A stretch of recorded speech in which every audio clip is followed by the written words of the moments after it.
Right. My name is Rebecca. I'm with AARP ElderWatch, and I am happy to be here today to present on advanced care planning. Before we get into the nitty-gritty of advanced care planning, I want to give a little brief overview as to what AARP ElderWatch is. We're a 20-year partnership with the Colorado Attorney General's Office. We do education and outreach across Colorado, just like this presentation, and we'll also come to your church group, your senior center, etc., and present for you. We have a volunteer staffed fraud victim support helpline. So if you or someone you know is a victim of a fraud or scam, please feel free to give us a call and we'll be happy to point you in the right direction to get a resolution for whatever may be going on. And we have a peer-to-peer financial counseling program that deals with end-of-life finances, finances after the loss of a loved one, caregiving finances, and general budgeting and saving. Feel free to get a hold of us at 800-222-4444, option number 2, and that will all be at the end of the presentation as well. Also, this presentation is in one of a series that I've been doing for the month of April, so feel free to come back every week for a new topic that's related to preparing for end of life, getting your affairs in order, and making sure that medically everything is also taken care of. Today, this is an interactive workshop, so feel free to ask questions throughout and take notes. The best way to do that is in that chat box. There are handouts of this presentation, various budgeting plans, and further resources you can feel free to use today and in the future. If you want those, just please ask, and I'm happy to send them your way. This is not financial advice, and this is not legal advice. So please consult with a lawyer or a certified financial planner before making any decisions. Although we are going to talk about some legal things today, again, this is not legal advice. So let's get into it. What is advanced care planning? It is a process that allows people to make decisions about their future medical care. These plans provide direction when a person is unable to talk about their own healthcare choices. So ideally, you want this done before something happens where you're incapable of making decisions on your own. This includes advanced care directives and ongoing conversations with loved ones and other decision makers like your healthcare team. An advance directive is a legal document that tells your healthcare team your wishes about what you do or do not want for your medical care in the event that you are not able to make these decisions for yourself. So this is a very important document to have in place. They're also referred to as living wills in some situations. We're going to talk about overall advanced care planning and then also about living wills more specifically in the next few slides. So anyone over the age of 18 needs advanced care planning, advanced directives. At minimum, you should have a medical durable power of attorney, an MDPOA, that's how I'll be referring to it from this point on, and a living will. This flowchart is fairly helpful in figuring out exactly what you need. For all of them, you need a living will, but some of it varies a little bit. If you're seriously ill and you're over the age of 65, you might want to look into more than just having medical durable power of attorney. You might also want to have a living will, CPR directive. So do you want to be resuscitated in the case that you need CPR performed? And then medical orders for scope of treatment. So this is all very important to have in place. We're going to get into how exactly to establish all of this. But if you are not seriously ill, having medical durable power of attorney and a living will, and then also it's smart to have whether or not you want to be resuscitated somewhere. And filling out the do not resuscitate form, if that's what you want, sometimes can be a good solution for that. If you're below 65, having medical durable power of attorney and a living will is a smart thing to do. Just in general, if you are not sure of who you want as your MDPOA, having a living will can still tell doctors and other parts of a medical care team what exactly you would want if you're not able to communicate that for yourself. So if you can't, for the life of you, figure out who you want to appoint as your proxy, appoint as your healthcare agent, we'll use those terms interchangeably. Having a living will is a smart thing to do because then it can still give you information as to who exactly, what exactly you want in the case of you're not able to speak for yourself. So we're going to talk a little bit about establishing MDPOAs. This is medical durable power of attorney. We'll talk a little bit about establishing that in this presentation. And then next week, I have an entire presentation on power of attorney. So please feel free to come back for that one on power of attorney. We're going to talk about medical power of attorney, and we're also going to talk about financial power of attorney and the difference between those two. So an MDPOA needs a healthcare agent to make medical decisions for you if you become unable to speak for yourself. So this is a person that you have appointed who is going to make healthcare decisions in the case that you can no longer make those decisions. Sometimes this is your spouse. If you don't have this set up, oftentimes it just falls to your spouse. I would recommend having this set up no matter what, so that it can't be contested legally at all whatsoever. There are many forms that are legal online for both MDPOA and advanced directives that you can download. I would just read through them, and I'll list a few at the end, but I would just read through them and make sure that they make sense for what you want and what you need. You can get these forms also from your healthcare provider or local hospital. Many of them have them on hand, and they'll just hand them to you. You fill out the information that's necessary. You get witnesses if necessary, and then you hand them back. And we'll talk a little bit more about that in a few slides as well. Before you establish a medical durable power of attorney and MDPOA as your agent, discuss your values and your wishes with your healthcare agent and important people in your life, so they are aware of what care you would want. This helps them to advocate for what you would want and need as you, if you are unable to do it for yourself. So a living will, advanced directive, they're the same thing. Living will is sometimes preferred in circles. Other circles, people prefer advanced directives. I'm going to fill out a living will for now. And a living will is going to outline preferred treatment options, who your healthcare agent or proxy is, if you have one, and then you're going to fill out a form that states all of this information. So establishing a living will is actually fairly easy. It does take some important decision making, but actually filling out the forms after you've made these decisions is a fairly easy process, and you get it witnessed by two people that are not your healthcare agent. So first, you're going to want to decide your preferred treatment options.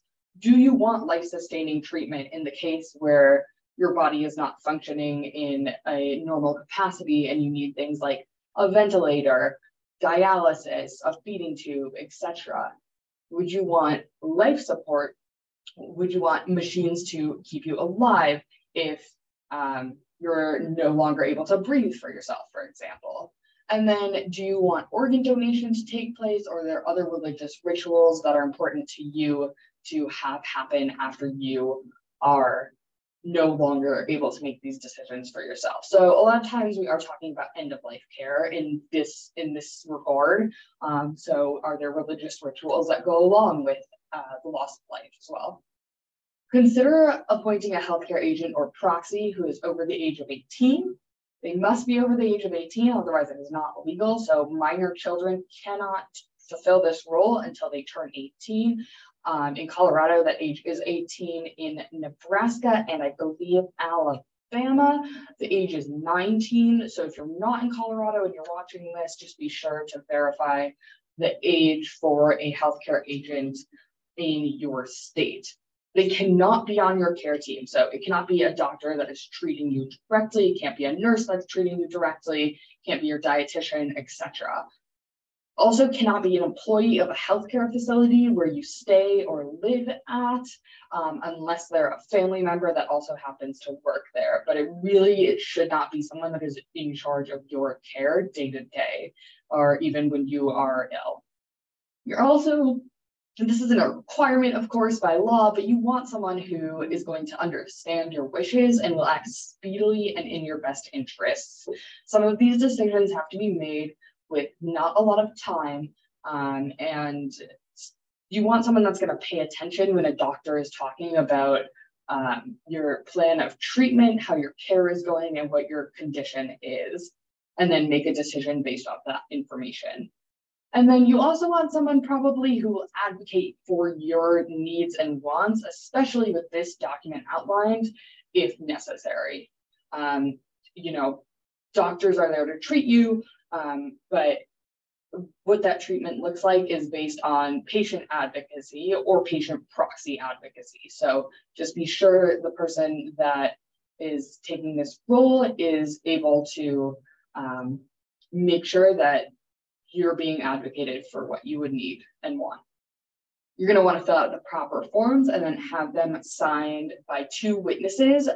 The witnesses cannot be your healthcare agent. So if you've appointed a healthcare agent, they cannot sign that document. If you haven't, but you have someone in mind, maybe don't have them sign just in case they do end up taking on that role, because then the document would be void and not legally binding. So ask your friends that are not involved, ask your neighbors, ask someone at the bank, ask 2 people at the bank, and make sure that those signatures do take place. This does not need to go in front of a lawyer, just do need someone to sign the forms. Before you do all of this, appointing someone in particular, you're going to want to have a conversation with your loved ones about it. So start by asking if the person that you'd like to appoint as your healthcare agent is comfortable taking on the role. If they are not comfortable taking on the role, if you are in a situation where, things might be harrowing, even if you're not in a situation, but if there could be a potential situation when you're in grave danger and they have to act fast and they're going to be absolutely devastated about the state that you're in, you might not want to appoint that person in that role. So make sure that they are comfortable taking on the role. Let them know that they can take time to think about it. They don't have to have an answer right away. And it is okay if they say no. You don't want to appoint someone if they've explicitly said, no, I do not want to do this for you. You don't want to then appoint them as your healthcare agent, because it could end poorly for everyone. And don't have them rush this decision. Have them take the time to make sure that it's something that they really are willing and able to do. Talk about what the role entails, so including the legal power and responsibility to make medical decisions for you if you're unable to do so. This includes also accessing your medical records. Whoever you appoint is no longer bound by HIPAA, so they're able to see all of your medical records if necessary, and advocating for your wants and needs. Over time, things might change. It's generally a good rule of thumb to revisit this information about once a decade. So over time, things may change. And if it does, let your agent know of the changes in your health, or if you change your mind as to who you want in this role. Keeping them up to date with how you're doing is important.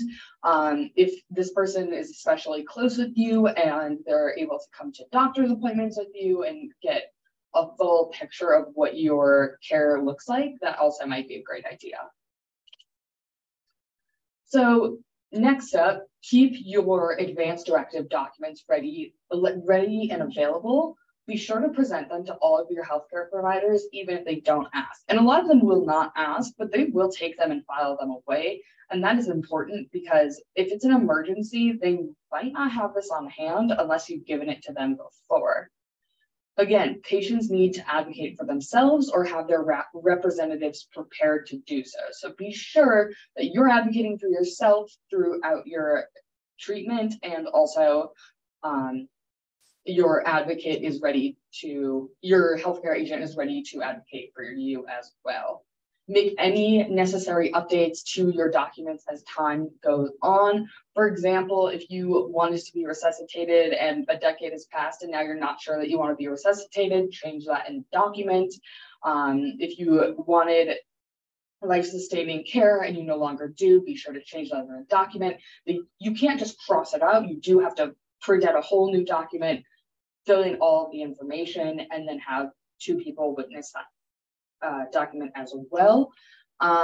Establish a CPR directive, medical power of attorney, and financial power of attorney if you haven't already. And then be sure to write a will. Even if you have a trust established, write a will, please. About 40% of the population, 50% of the population does not have a will, and it causes issues for the loved ones they leave behind all the time. So be sure to get that done. Of course, that is a whole different presentation in a few weeks. And you know, if you have questions about any of these things, feel free to reach out to us. I am going to leave you with a few resources before we jump into questions. So the first one is the Conversation Project. You can find them at the conversationproject.org. They focus on having a conversation about end-of-life care and caregiving in general. Lots of great resources on their website. Prepare for Your Care is a variety of interactive videos and presentations on advanced care planning. So it covers everything that we talked about just now and then some. So feel free to check that out. It's also available in Spanish and other language. The Colorado Bar Association has advanced directive forms that are available. Also, feel free to, again, ask your healthcare provider for these forms, make copies of them, and then distribute them accordingly. And that can be found at cobar.org/portals/repository/livingwill1003.pdf. So that's going to show up as a PDF document. You can either fill it in online and then print it out, or you can print it out and then fill it in by hand. There's a good list of resources that offer free support for advanced care planning.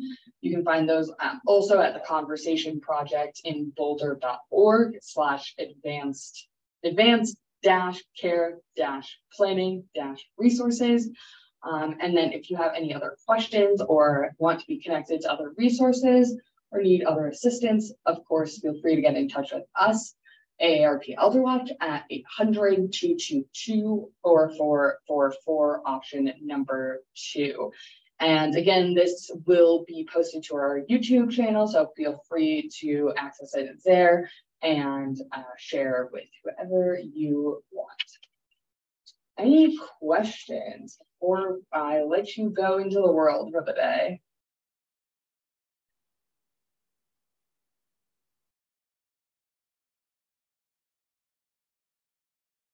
Okay, I don't see any, so if any do come up, feel free again to get in touch with us. And otherwise, I hope you have a wonderful rest of your day. Thanks so much for joining us today, and I hope I'll see you in the next few weeks for the rest of our presentation series on end-of-life planning. Bye.